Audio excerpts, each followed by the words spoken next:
one who was cursed in the Bible because Ham wasn't cursed. Canaan was cursed. He lives in the Levant. He doesn't live on the continent of Africa. He lived in the Levant, even though he was an African.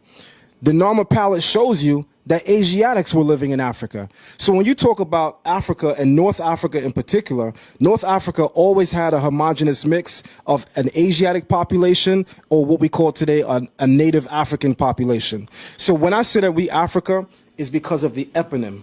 An eponym is a name that an ancestor has, that a place or location where that ancestor is known to have walked and journeyed mostly through, that location gets its name or its eponym from the ancestor. So the Hebrews have an eponymous ancestor called Abraham, and that's where we get the name Hebrew from. That's why we say we Hebrew Israelites, right? But that term Hebrew also can integrate a Muslim, because a Muslim is also through the seed of Ishmael, the son of Abraham.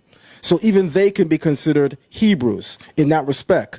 Having said that, Abraham's lineage has someone on there called Ophir. Abraham has a son through his daughter Keturah, and he's known as Ophir. In the works of Josephus, in the book Against Apion, Josephus speaks on the origin of the term Africa. And in his time period, the Romans called Africa Afra Terra, which means the land of Ophir. Why are they calling it the land of Ophir? Well, at that time period, the peoples of North Africa were calling themselves Ophir.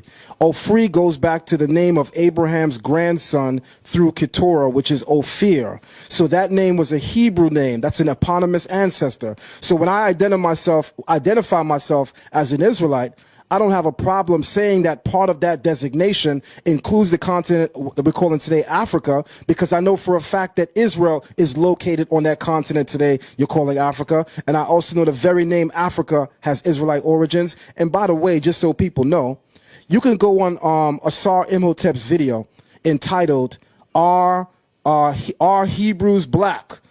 Are Hebrews Black? This is Asar Imhotep's 5th video. It's on his page right now. He tells you the word Afar is related to the Hebrew word Eber.